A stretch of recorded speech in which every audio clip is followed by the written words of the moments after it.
Welcome to the Healthcare Executive Podcast, providing you with insightful commentary and developments in the world of healthcare leadership. To learn more, visit ache.org. And without further ado, your host, Chris Coraggio. All right, folks, welcome to the Healthcare Executive Podcast, another edition. I am your host, Chris Coraggio, and joining me today is Dr. Amer Kaissi to talk about agility and resilience in healthcare administration leadership. Now, we're going to cover two topics here during this podcast. One is elevating the human experience and building a workforce that keeps the brand promise. We're going to follow up with that. But first, before we do anything, let me give you folks just a little background on Dr. Kaissi. He's got quite a background, so I want to get to it quickly. I'm going to put the glasses on for this. Dr. Kaissi is a professor of healthcare administration at Trinity University. He's the 2019 winner of the American College of Healthcare Executives James A. Hamilton Award for his book, which is titled Intangibles, The Unexpected Traits of High-Performing Healthcare Leaders. The book, which uses evidence-based approach, storytelling as well, and research to find results to examine humility, compassion, kindness, and generosity in the healthcare leadership. Now, Dr. Kaissi joined the Trinity University faculty back in 2003 after earning a doctorate in health service administration from the University of Minnesota. He teaches courses in leadership, healthcare management, strategic planning, and human resource management. He is also the director of the executive program and is certified as an executive coach. Dr. Kaissi, have you done anything else? I'm just kidding, just a joke. Welcome to the Healthcare Executive Podcast. We really appreciate you being here. Thank you, Chris. Thank you for having me, and thank you for ACHE for organizing this podcast. No problem. And you know what? We're kicking everything off with you here, so this is great. You're a great leadoff hitter for us, Dr. Kaissi. Okay, first let me give you congratulations on the book and receiving the James A. Hamilton Award. Before, and again, the book is Intangibles: The Unexpected Traits of High-Performing Healthcare Leaders. Where can folks pick that up, by the way? It's on the ACHE website, on Amazon, all of these regular sources. Good. First off, can you give us just a little summary about the research you conducted and what you discovered? Yeah, absolutely. So, the idea for writing Intangibles came to me a few years ago when I came across a report that was put out by the Harvard Graduate School of Education. In the report, they interviewed 10,000 middle school and high school students. And they asked them, what is the most important thing for you today at this stage of your life? What is your priority? So about 48% of the middle schoolers and the high schoolers said it was achievement, right? Not surprising. 30% said it was happiness. I just want to be happy. And only 20% said it was caring for others. Now, as an educator, these results were alarming for me because think of it, only 1 in 5 younger Americans believe that caring for others is important for them, is a priority for them. Now, these are the same students that will be in my classroom a couple of years later, but most importantly, these are the same managers that will be leading our organizations, especially our healthcare organizations in a few more years. So, this got me concerned, and I started doing more digging. And I found out that researchers have actually been tracking this issue of empathy among college students for the last 25 years, and the results are not encouraging. So empathy is definitely on the decline, but narcissism is on the rise. Now, despite this alarming trend, what I also found was that humility, compassion, is making a comeback in management and leadership articles and studies. So for example, publications like the Harvard Business Review and the Wall Street Journal were making a strong case that the best leaders are the humble leaders. So how do we reconcile these two seemingly opposite trends? On the one hand, we have younger people that seem to be less and less caring and less humble, but our organizations need more and more humble and compassionate leaders. So that's why I decided to write Intangibles. And what I found, based on my own research, as well as the research that has been conducted by numerous others, is that high-performing leaders are those that demonstrate humility, compassion, and kindness. However, and this is very important, these traits are necessary but not sufficient. They also need to be complemented by ambition, strength, and accountability. So only when leaders have a good mix of these traits, you've got on one hand humility, compassion, and kindness, but on the other hand, you need to be ambitious, to be strong, to hold others accountable, and to hold yourself accountable. Only when leaders have this good mix of these traits, the nice and tough approach, if you want, can they achieve high employee satisfaction and engagement, better quality outcomes, patient satisfaction, better productivity, better financial outcomes. So in a nutshell, that's what the book looks at. And I would imagine that those latter attributes that you listed, the ambition and that sort, those were the expected traits. Your book is the unexpected traits, so you're talking more about the compassion and the humility, correct? Absolutely. Yeah. The unexpected ones are what some people may think about as the softer traits. Sure. Being humble, being compassionate, being kind. You don't often hear about these within the context of leadership because some people might see them as equivalent to weakness, possibly, or being non-confrontational, or being not assertive. But what the research shows is it takes a lot of strength to be humble, to be compassionate, and to be kind. It would hopefully, let's be optimistic here, hopefully the trend will reverse itself starting in middle school, and the odds will go up that maybe there are more middle schoolers going into high school that have a little bit more humility and a little bit less narcissism, right? That would make folks in your space their job a lot easier as we move forward, right? Absolutely. But while we're waiting for that to happen, Sure. I think we have a responsibility first as educators. As an educator myself, we have a responsibility to bring in these traits into our curricula. In masters in healthcare administration programs and MBA programs, we have a responsibility to do that. And then as leaders, the leaders that are already leading our healthcare organizations also have a responsibility to hire the types of leaders that show these types of traits and to promote the type of leaders that are more humble, compassionate, and kind. Great transition, Dr. Kaissi, because now let's talk about these physician leaders, okay? They face challenges as they transition from clinical settings into administrative roles, okay? So how are their high-performing traits perhaps different than the non-clinical leaders? What have you found? Yeah. To answer this question, let's imagine the scenario, all right? I'm going to ask you and ask the listeners to imagine the scenario. Let's imagine that we take Phil Mickelson, Okay. one of the most successful golfers Yes. in the world, Yes. and ask him to become a professional quarterback in an NFL team overnight, right? We give him some books, and we say, attend a couple lectures on the rules of football and how to be a great quarterback, right? Mm-hmm. And then we throw him on the field with an NFL team and say, go be a quarterback. What would we be doing? We'd be setting him up for failure, right? Yeah. He doesn't like to get hit. Absolutely. Just because he's a world-class golfer doesn't mean that he will become a world-class or even an average quarterback. Very good. And he actually tried to enter the world of professional baseball, and he couldn't do that. Of course he not. He actually tried to do that. Of course not. Yeah. The best intentions are not enough, right? Yeah. However, inexplicably, that's what we do with our physicians. That's what most healthcare organizations do with physicians. I see. They take excellent clinicians and throw them into leadership roles, supporting them only with a couple of lectures or a book, and expect them to become excellent leaders. But it's never enough, and that's why many new physician leaders struggle.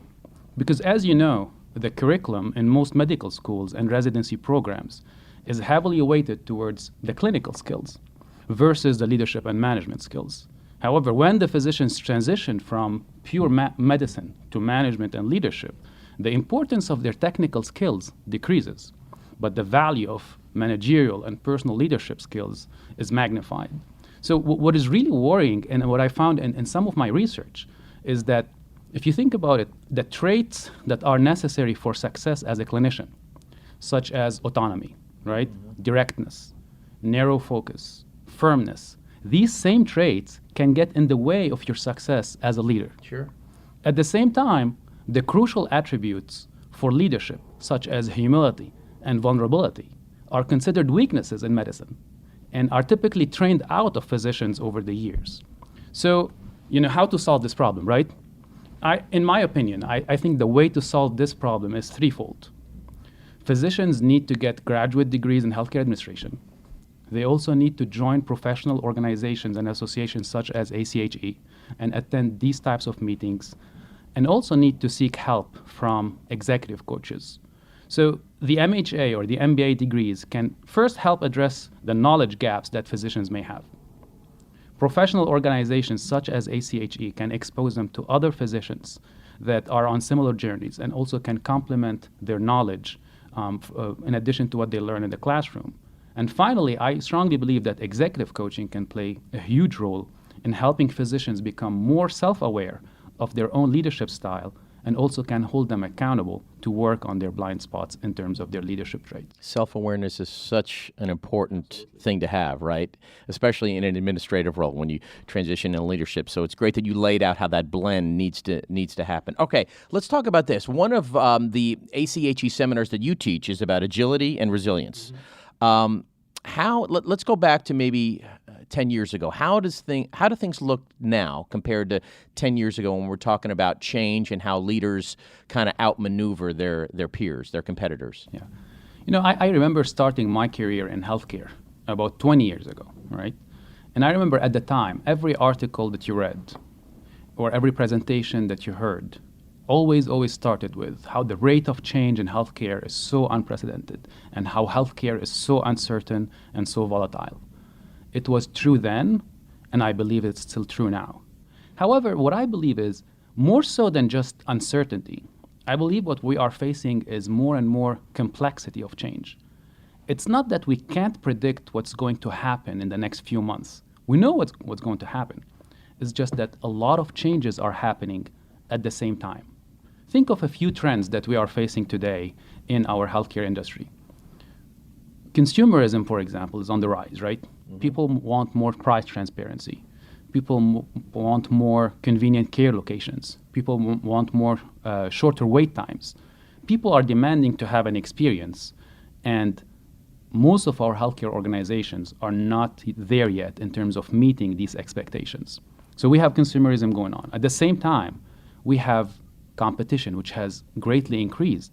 But it's not just competition in the traditional sense of the term, where in the past it was, if you're a hospital or a hospital system, your competition was the other hospital down the road. Now the competition is coming in the form of CVS and Walgreens and Amazon and virtual care. And the health plans themselves are competing with us for our patients. Mergers and acquisitions have reached an all-time high last year. Provider shortages are more severe than ever, and on and on and on. So what I believe in terms of change today is not that we don't know what's going to happen, but it's rather that the sheer complexity of change is so overwhelming that I believe that agility and resilience are crucial for healthcare leaders today. Okay, great. Resiliency, let's talk about that. How do you define that when we're talking about leaders in the healthcare industry? Yeah. I like to think about resilience first at the individual leader level, right? In terms of your self-leadership as a leader, and then think about it at the team level and then at the organization level. So let's start with the individual leader, okay? What is resilience? Resilience for an individual leader is his or her ability to deal with setbacks and to handle stress. This includes any type of career setbacks, all right, such as not getting a promotion, or getting fired possibly, or getting laid off, as well as major events that can happen in any organization at any point in time, such as a cybersecurity threat, or a major medical errors, or a natural disaster, right? All of these are examples of setbacks. Now, how the leader reacts to these setbacks determines their resilience. However, what's important to remember is that we as human beings are not born with a limited amount of resilience, but rather resilience is something that we can work on and that we can train. So one way to think about resilience is that resilience is like a muscle that you can grow and you can expand. Now, the second aspect of resilience, in addition to dealing with setbacks, is how do we handle stress as healthcare leaders? Obviously, the job of the healthcare leader today, with all the sheer complexity of change that we just talked about, is very stressful, right? You've got high workload, fast pace, long hours, complex changes, high expectations, and often emotionally draining situations and conversations that you have to have with colleagues, with family members, with patients, right, with physicians. But as an industry, I don't believe that we have done a very good job of addressing the stressors. Our reaction to the stress in general as healthcare leaders have been to hunker down, suffer, and endure. Because we believe that This is the only way that you can show your commitment and your loyalty to the organization. So the longer the hours that you worked, the more people thought that, yeah, you were committed, you were loyal to the organization. However, the evidence is showing us today that just enduring is not enough. Actually, it's counterproductive, because that's why so many of our executives today are suffering from burnout. I know we hear a lot about burnout as a problem for providers, right, for physicians and nurses, but executive burnout is also a significant problem. So how should we deal with stress? Instead of enduring, I think our message should be recovering and recharging. I talk with a lot of healthcare executives from all over the country, and many of them say that they don't take vacation time. They don't take days off. And even when they do, it's a working vacation where they spend anywhere between 4 to 6 to even 8 hours per day while on vacation, answering email and talking on the phone, addressing work-related issues. That doesn't lead to recovery. It doesn't lead to recharge. So my message is that when we think about resilience, we need to be more intentional about giving people in our organizations the freedom to take time off, to go on vacation, to turn off their phones and leave their laptops behind when they go on vacation. We also need to put in place policies that limit or reduce email use on evenings and on weekends. Now, don't get me wrong, no one is naive here to say that we need to eliminate email use and talking on the phone on evenings and weekends. Yes, we are an industry that takes care of patients 24/7, and someone has to be on call. But based on what I hear and what I see in our industry, we are way on the other extreme of enduring and suffering, and we need to move a little bit more towards the middle, towards that sweet spot in the middle, where we are allowing people to recharge and to be more resilient. It's common sense when you really look at Absolutely. it, but I know that gets lost sometimes. It is common sense, but it's not commonly practiced. There you go. Very well put.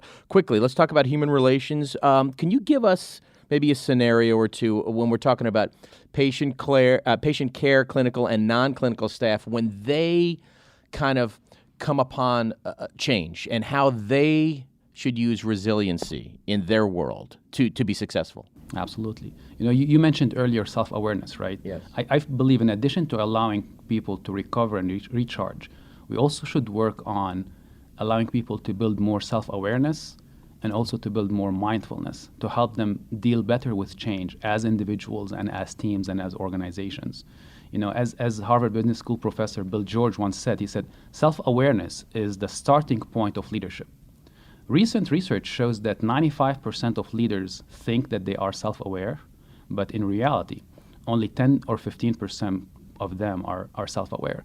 This is like driving skills, right? Most of us think we're great drivers, but the reality is only a few of us are great drivers. So we need to spend more time building self-awareness in our MHA curriculums, in our professional associations, and in our organizations.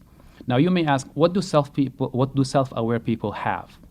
Self-aware people have a good understanding of their own values and how that aligns with their organizational values. They also understand their own behavioral patterns. They know themselves well. They know their stressors and their needs. But they also take the time to observe and ask about their impact on others and how their behaviors affect others. So that's one scenario where we need to focus more on self-awareness, I believe. The other one, which I believe is very important for resilience too, and the research backs that up, is this issue of mindfulness. And this is a relatively new topic in healthcare leadership, is this topic of mindfulness, because when most people think about mindfulness or hear the term mindfulness, what they imagine is the image of some Tibetan monk, right? Meditating for hours in some cave. And while that is part of it, this is not really what we're talking about when we talk about mindfulness within the context of leadership. What we're really referring to in terms of mindfulness is being aware of your own thoughts and your own emotions and your own actions as a leader, and the ability to handle tough situations without reacting, without lashing out, without losing your cool. It's also the ability to be present when someone comes to you with a complex problem, the ability to listen and to be supportive without letting that drain you emotionally as a leader. So I believe that self-awareness and mindfulness are key to resilience, and we can't we can't afford to regard them anymore as those soft, touchy-feely stuff.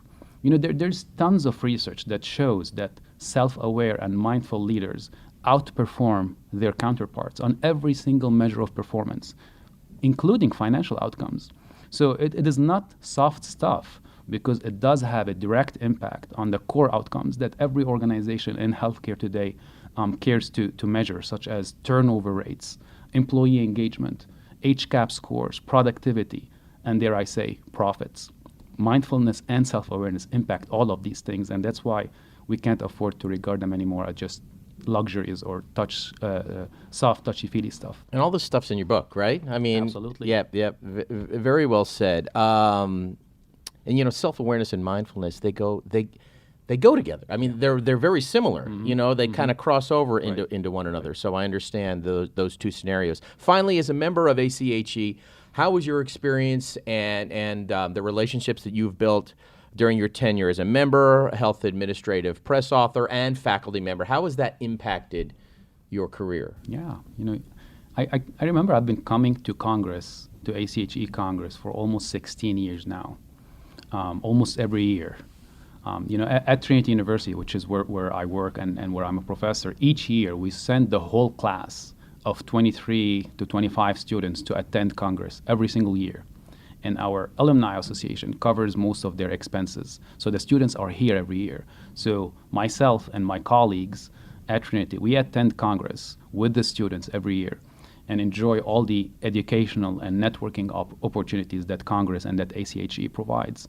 One way that I think about ACHE is I think about it as a third home, all right? So the first home is obviously the home where you're with your family, right? Your second home is where you work, and for me, that's the university. And ACHE is that third home where you meet every year, if you're going to Congress, or you meet in your local chapter on a more regular basis with other executives, with professors, with students, and that's where we all get together and discuss some of the hard problems that our industry needs to solve, issues like, resilience and change and agility and stuff like that. Well, just sitting here the last few minutes with you, Dr. Kaissi, you live what you teach, you practice what you preach. Okay, it's easy to see that, it's easy to hear that, and we're talking about humility, we're talking about compassion, we're talking about generosity. So we really appreciate you taking time out to extend those thoughts to our audience. And again, the book is Intangibles: The Unexpected Traits of High-Performing Healthcare Leaders. Dr. Kaissi, great stuff. Let me shake your hand. Great stuff. We really appreciate it. Thank you, Chris. You got it. And folks, don't forget to subscribe to the Healthcare Executive Podcast so you don't miss any future episodes. Once again, I'm Chris Coraggio, and we'll see you next time. This has been the Healthcare Executive Podcast, brought to you by the American College of Healthcare Executives. If you've enjoyed the show, please consider rating and reviewing on iTunes or your podcasting app of choice. And for more information, find us online at ache.org.